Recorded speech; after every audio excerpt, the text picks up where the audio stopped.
Hello and welcome to New Filmmakers Los Angeles in partnership with Movie Maker magazine. My name is Danny De Lillo and we're here at the Cambridge Los Angeles show in West Hollywood, and I'm here at Varda Bar-Kar with her documentary, Big Voice. Let's take a look at a clip. Mr. Hulse, he is crazy. Because Hulse really knows what he's talking about. Fast conducting and his intense wide eyes. For the first year, I was scared of him.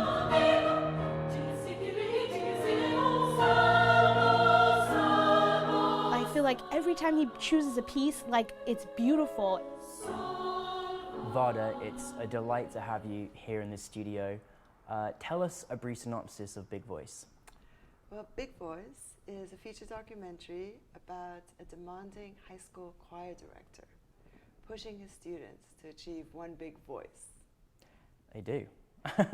And it really does show what it takes to create art, and it shows the value and sheds light on the value of art education. I fell in love watching the film. It just brought back so many great memories of me, of that wonderful person that just, you know, unites you and makes you believe you can do anything. Now, how do you come about the idea of this project? I had observed that there were a lot of films being made, documentaries, and actually films as well, that sort of vilified teachers, that made teachers look bad, or to bring out what teachers are doing wrong. Yeah, so I really wanted to make a film that showed what teachers, good teachers, great teachers, provide their students.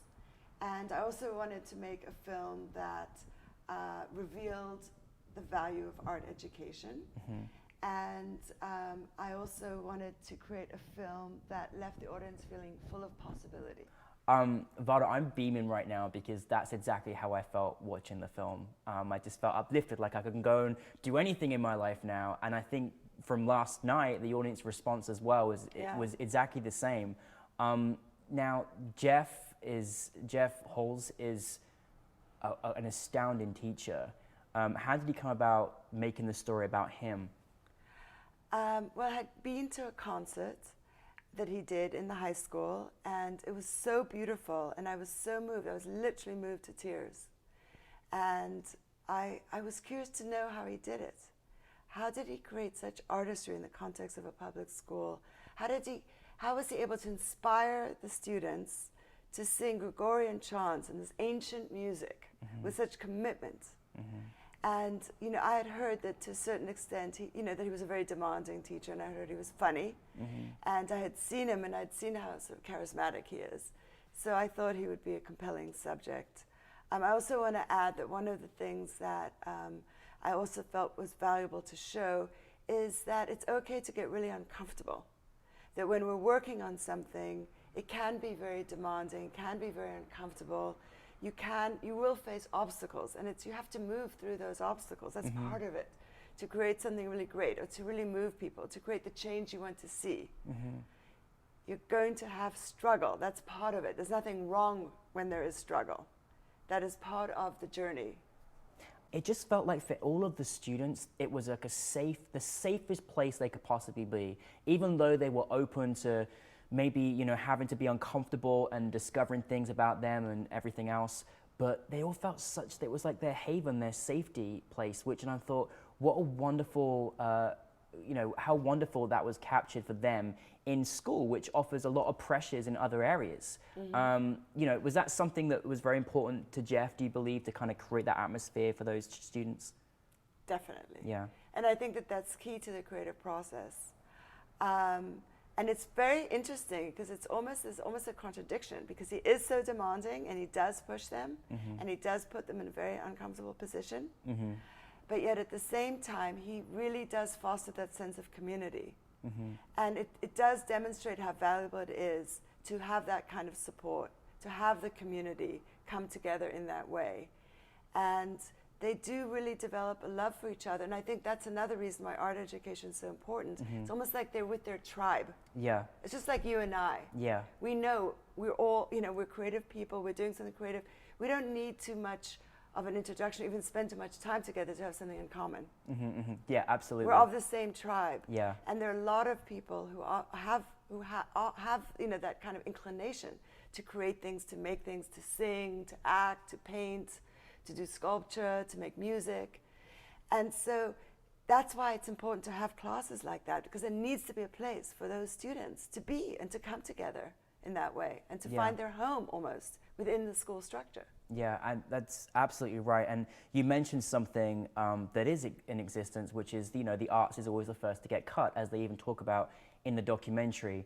How do you think, you know, as a documentary filmmaker, making this and making Big Boys particularly, how do you feel about, how important is the arts, do you feel, for students? Well, I mean, it's important enough for me to have spent 4 years of my life pulling this you film go, right? together. I do believe art is the soul of our society. I feel concerned a little bit about having a world where it's all about working and it's all about producing and consuming. And we're driven, and our soul, our sense of joy shrinks. Art really does provide a sense of joy when we're listening to music, when we're watching a movie, when we're going to an art gallery. It feeds our spirit. It's not practical necessarily. It's not logical. It doesn't make sense, because there is a part of being human that does not make sense. It's mysterious. It's this part of us that is really unspeakable. And I think that art speaks into that. Why do we enjoy it? Why do we love it so much? We don't even know. We just see it and we feel enriched and enlivened. And that's why I think it's important. I love talking to Varda. I love all your filmmaking and your wonderful artistic viewpoints. Now, it just makes me very happy. I'm like tingling on set right now. Now, Varda, this is not your first rodeo with New Filmmakers. Varda actually was a winner of the Los Angeles Video Project on Location, which was absolutely brilliant. So it's great that you're alumni and one of the most passionate people about New Filmmakers Los Angeles. So what is it like to have your film selected for New Filmmakers Los Angeles again? Well, this is the interesting thing. Everything's interconnected, truly. That's why it's very important how we treat each other and how we are to each other. When I won the grand prize for the On Location, I stood at the podium and I said, I have this idea for a film. It's a documentary about a high school choir director, and I'm going to take my award and apply it to the making of that film. Wow. That's Isn't that amazing? That is amazing. I love that. And so all the parts that you see that are more like spectacular, like the ending with the jib arm and you know, all the angles and all the shots, all the parts of the film that required a crew larger than what we were able to do with our resources, I tapped into the prize. I mean, that's just great. That's like saying you're going to do something and getting it done, and that's incredible. Well, we need another speech for you, don't we, as well, to talk about that. We have to go and make another movie now to talk about the next one. Well, Varda, thank you for sharing Big Voice with us. We certainly really enjoyed it, and I know that everyone else is going to enjoy it just as much. And it's a wonderful, you know, great piece of filmmaking, and very uplifting, truthful documentary as well. So we love your work. So thank you very much, Varda. Thank you, Danny.